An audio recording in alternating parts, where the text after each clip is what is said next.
Hello everyone, and thank you for reaching out this video.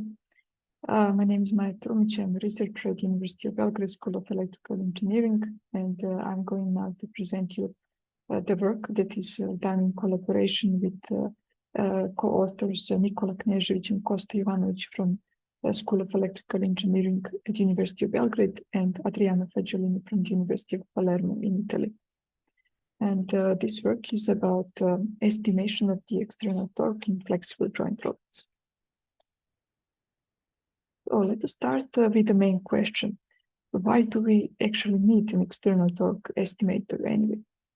Well, if we want our robot to step outside the well-structured industrial zone and we want to put our robot inside the real world, that can become a tough experience for a robot. For example, there can be some strong wind or some stubborn, evil human might kick a robot, or we can have a teacher that wants to guide the robot. And in all these cases, we need a robot that is going to successfully perform the desired tasks. And to do that, we must equip a robot with the capability to sense how the environment is affecting its motion. There are several ways how one can estimate the collision between a robot and its environment. And the first group of solutions is based on mounting bio-inspired electronic skins on a robot. The other approach is more common within collaborative manipulators that have active compliance. And it includes mounting the force torque sensors in each joint and then estimating the torque by using the data from the sensors and by using the robot model. However, there are tendencies towards avoiding the mounting of these force torque sensors, because if we do not have them, then we have a robot with reduced cost and weight. And instead, as a backup solution, we can use observer theory, for example, like in this paper where they use the virtual joint torque sensing. All previous solutions have been proposed for robots that have active compliance, or we program their stiffness. In our research in this paper, we consider another type of robots, that are robots that are called articulated soft robots, which means that they have passive flexible elements like springs, and these springs allow them to change position and stiffness. Thanks to that, they can have some fantastic capabilities. For example, they can have this safe human-robot collaboration, natural movements, and also effective contact-rich tasks. In this slide, I'm going back to the main topic of our paper, and that is how can we estimate the external torque that is acting on a robot. To that purpose, here I present you a mathematical model of one articulated soft robot that is driven by antagonistic variable stiffness actuator. Therefore, the dynamics of motors of its actuators is described by these two equations, one for agonistic and one for antagonistic motor.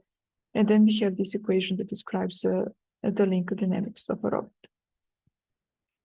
But the main idea, so the main approach that we pursue in this paper, is that we say, okay, we will use unknown input observers in the first step to estimate a local elastic torque, which means that we construct unknown input observer, one for each of these motor equations, and then we reconstruct information about our local elastic torque.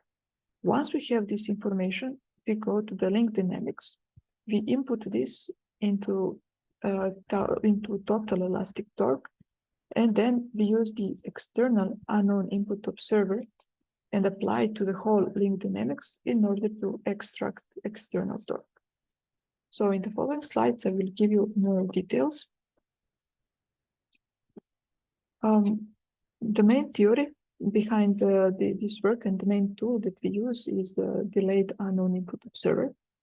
Historically speaking, this observer is usually used for fault detection in linear systems, and its philosophy is that the estimation aerodynamics should be decoupled from the input so that one can simultaneously estimate states and reconstruct unknown inputs. Here we consider that we have a linear system in state space 4, and then we design and find appropriate observer matrices E and F in order to satisfy the existence conditions for this observer. It is worth noting at this point that this observer is called the delayed observer because we need L delayed outputs in order to satisfy existence conditions, if we are lucky. So therefore, we have this name delayed. Now let me talk about the procedure for estimating external branch. As I mentioned before, we start with motor dynamics equations, and we write it in a state space form that you can see here, and then we construct and design observer matrices E and F in order to have an unknown input observer that exists. To find the local elastic torque, which we consider to be our unknown input, we need to know certain information. Those informations are commanded torque that we can calculate by using information from our current sensor. Then we need to know motor position QA, and we also need to know motor dynamics. That is these parameters, inertia and damping. It turns out that the necessary delay is equal to 2 samples in this case. As a second step, we estimated the external torque, and in this case, we just focus on link side approach. We can notice here that this is a nonlinear equation, so we first need to construct the linear system by grouping all unknown terms and nonlinear terms inside the unknown U external. Then, by leveraging this linearized system, we write it in a state space form, and then for such system, we design observer matrices E and F. In this case, our unknown input is U external. It has these terms. And what we need to know in order to find it out is that we need to know elastic torque. That is tau elastic here. It is equal simply to the sum of local elastic torques, tau A and tau B. Then we need to know link position, and also we need to know robot dynamics and those terms. In this case, we need another 2 samples. So in total, if we count 2 samples from the previous slide and 2 samples for these calculations, in total we have 4 samples delayed. Let me now show you the simulation results. We simulated the movement of a single link articulated soft robot that is driven by antagonistic variable stiffness actuator. Both position and stiffness of this robot are commanded to follow a certain sinusoidal trajectory. And then at one point in time, we apply an external torque. The external torque first has a ramp profile, then it's constant, and then it abruptly goes to 0. And from these results, we could notice that elastic torque has been accurately estimated.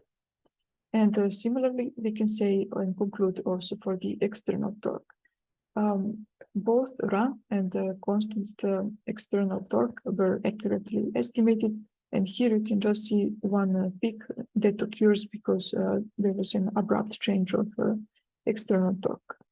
And our estimator, since it has a 4 sample delay, it needed a certain time to compensate for this external torque. Okay, here you can see the well-known collision event pipeline that consists of detecting that the collision has occurred, then isolating the link where the collision happened, identifying its value, that means estimating the amplitude of the external torque, classifying it, and finally it finishes with the appropriate robot's reaction to the collision. In our method, we can successfully detect the collision occurred, and also we can identify the strength of that collision.